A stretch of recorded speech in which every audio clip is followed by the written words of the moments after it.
For 40 years, if you wanted to fly from the United States to anywhere in Latin America, the answer was always the same airport: Miami. It wasn't really a debate. Miami was where the flights were. Miami was where the people were.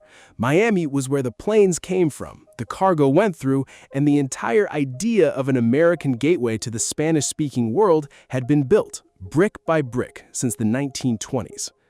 So when I tell you there's another U.S. airport right now that flies to more Mexican cities than Miami does, more than twice as many, most people don't believe it. Then I tell them where it is, and they really don't believe it. Houston, Texas, the oil town, the one most people think of as a place you connect through, not a place that quietly redrew the map of American aviation. But that's what happened, and nobody noticed. Start with one number that, when I dug it up, I had to read twice. 25. That's how many cities in Mexico you can fly to non-stop from Houston Bush Intercontinental. 25 different airports south of the border served from a single hub in Texas. Now, Miami, the airport that for decades was synonymous with Latin America, how many Mexican destinations does it have nonstop? 7. Not 17, 7. Houston serves more than 3 times as many Mexican cities as Miami does.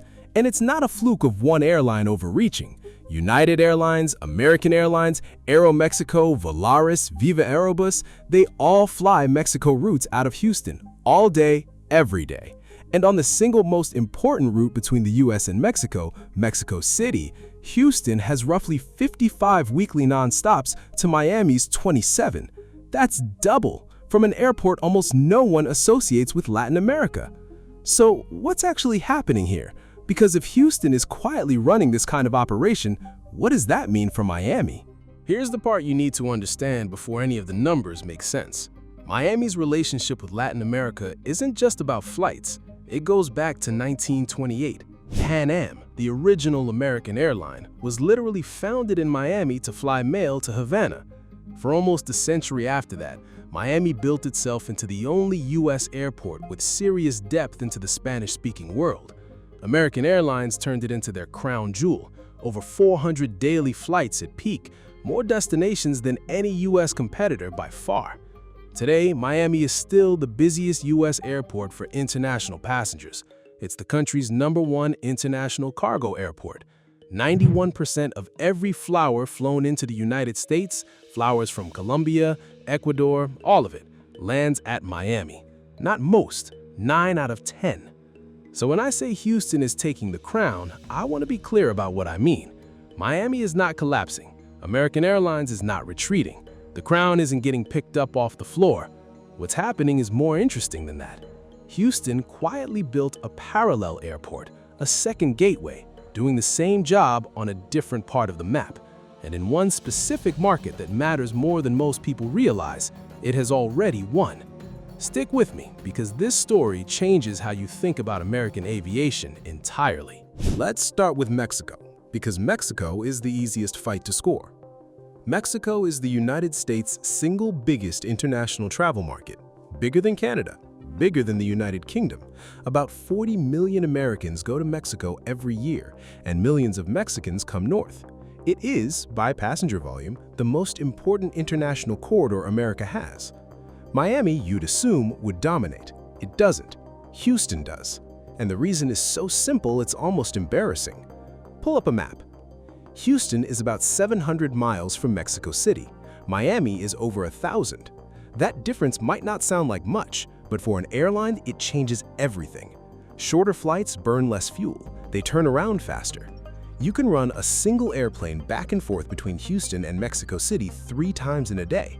For Miami, you can't. So, United Airlines made the obvious bet.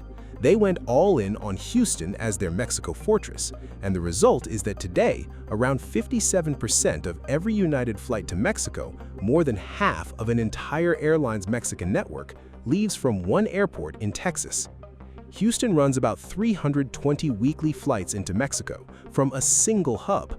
That is more Mexico flying than any other U.S. airport by any measure that matters. And here's what makes this win permanent. Houston has things Miami doesn't. It has the Mexican diaspora. Houston has one of the largest Mexican-American populations in the country. It has the business case. The oil and energy companies in Houston do enormous business with Mexico's energy sector. The flights aren't running because they're cute, they're running because the demand is real and structural. If you want to fly between the United States and Mexico in 2026, Houston is the airport. Mexico is the clear win, but that's only one part of Latin America. Move south, Central America. Belize, Guatemala, Honduras, El Salvador, Nicaragua, Costa Rica, Panama. 7 countries, fast-growing travel markets, large immigrant populations in the U.S. Houston is the single largest U.S. carrier hub into Central America by airline measure.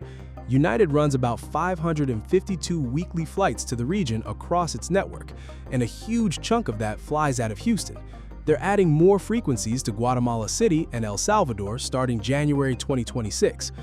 But here's where it gets close. Miami runs about 552 weekly flights to Central America, barely edging Houston. American Airlines does most of it, but Avianca and Copa also fly out of Miami, giving it a depth Houston doesn't quite match. So in Central America, neither airport has won. It's a fight. And the fight matters because Central America is growing fast. The combination of business travel, family travel, and the boom in Latin American tourism means whichever airport ends up with the bigger network in 5 years will lock in a position that's hard to break. Right now, Houston is the strongest challenger Miami has had in 40 years. That alone is news. So Mexico belongs to Houston. Central America is too close to call.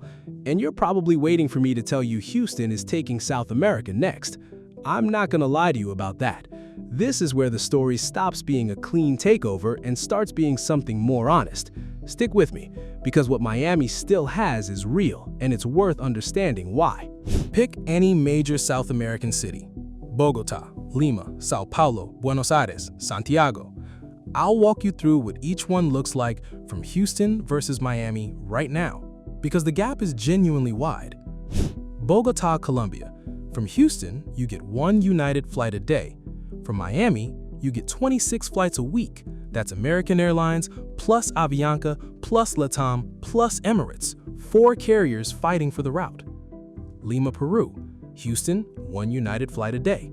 Miami, 23 a week, with American, LatAm, and Sky Airline all competing. Sao Paulo, Brazil, the biggest economy in South America. Houston, 1 United wide-body a day. Miami, 27 flights a week between American and LatAm, roughly 4 flights a day.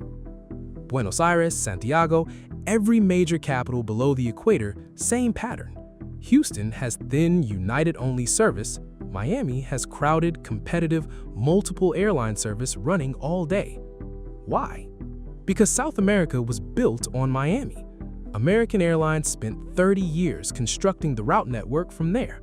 The Latin American carriers, LatAm, Avianca, Copa, they built their U.S. strategy around Miami too. The Cuban-American community, the Venezuelan immigrant community, the Colombian diaspora, they're all in Florida. The cargo trade, the flower trade, the perishables, it all moves through Miami. That ecosystem is not something you build in 5 years. It's not something United can buy or rent or compete its way around. It's gravity. So no, Houston is not taking South America. Not soon. Maybe not ever in the way it took Mexico. But here's where the story turns again. In August 2026, United is restarting non-stop service from Houston to Caracas, Venezuela, first time in 9 years. American is doing the same out of Miami the same year. But the reason both airlines are doing it tells you something about Houston specifically. The engine of the route is oil. Houston is the energy capital of the United States. The companies headquartered there do business with Venezuela's oil sector, Colombia's, Ecuador's, Mexico's. When sanctions ease or a market reopens, those flights restart from Houston, because that's where the business travelers are. American restarting Caracas from Miami is about the Venezuelan diaspora. United restarting it from Houston is about oil. 2 different reasons, 2 airlines, 1 route served by both. And that's the pattern across the whole region now.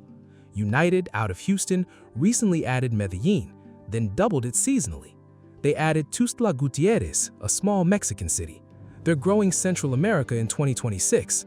Volaris is launching new Mexican routes from Houston in mid-2026. United officially calls Houston their gateway to Latin America and says the hub now offers up to 100 flights a day to 50 destinations across Latin America and the Caribbean. 100 flights a day to Latin America from a single Texas airport. That number didn't exist 10 years ago. And the money tells you where this is going. United Airlines and Houston airports are spending about $2.5 billion rebuilding Terminal B at Houston Intercontinental. 22 new mainline gates, the largest United club in the entire airline system. Total capacity boost, 36 million more annual passengers. Opens fall 2026. Houston Airports also just finished a $1.5 billion redevelopment of the International Terminal, wrapped up early 2026. Totally new D West Concourse opened since October 2024. Miami isn't standing still either. They're in the middle of a $9 billion modernization. New concourse coming around 2029. Capacity bumped up to 77 million passengers a year. American is putting over $1 billion into expanding Concourse D specifically. Both airports are betting big, but here's what the spending pattern tells you. Neither side thinks this fight is over.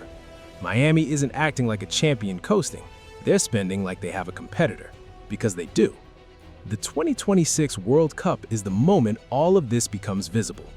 Both Houston and Miami are host cities. Houston Airports expects 4.5 million people to fly through Bush Intercontinental and Hobby during the tournament window, June through July. They've got direct flights to every other World Cup host city in the country. Miami's prepping the same way. For about a month, the entire world is going to be watching how American airports handle a flood of Latin American fans coming to the United States, and the way each airport positions itself during that window, the new routes that launch around it, the carriers that announce expansions. That's when Houston's quiet build is going to stop being quiet. This isn't just sports tourism. It's Houston getting its biggest spotlight ever to show what it's actually become. Before I wrap, let me be straight with you, because you deserve the real version.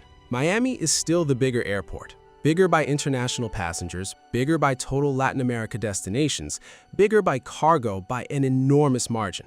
Houston isn't a meaningful player in the flower trade or the pharmaceutical trade out of Latin America, and Miami's not losing that. American Airlines isn't pulling back from Miami, they're growing there. And South America, like I said, Miami owns it. That's not changing in this decade. So Houston has not stolen Miami's crown, not the whole crown. What Houston has done is build a parallel crown, a second one, that wins Mexico outright, contests Central America hard, and is the only credible U.S. challenger Miami has faced since Pan Am went bankrupt. That's a real story, and it's a bigger one than most people realize. Here's what I keep coming back to. For 40 years, the answer to which U.S. airport owns Latin America was so obvious that nobody bothered asking the question anymore. Miami, next subject. But while nobody was asking, United Airlines spent 2 decades quietly turning Houston into something Miami hasn't faced before, a second hub in the right geographic spot with the right corporate customers, the right Mexican-American population, and now the right airport infrastructure. 25 Mexican cities, 100 Latin America flights a day, $2.5 billion in fresh construction, a World Cup spotlight. Houston didn't beat Miami, it built something next to it. And in aviation, that's actually how crowns change hands. Not in one dramatic moment, in 1,000 small flights on 1,000 quiet mornings while everyone else was looking somewhere else. The crown is still on Miami's head, but Houston is the first airport in 40 years that has its hand on it.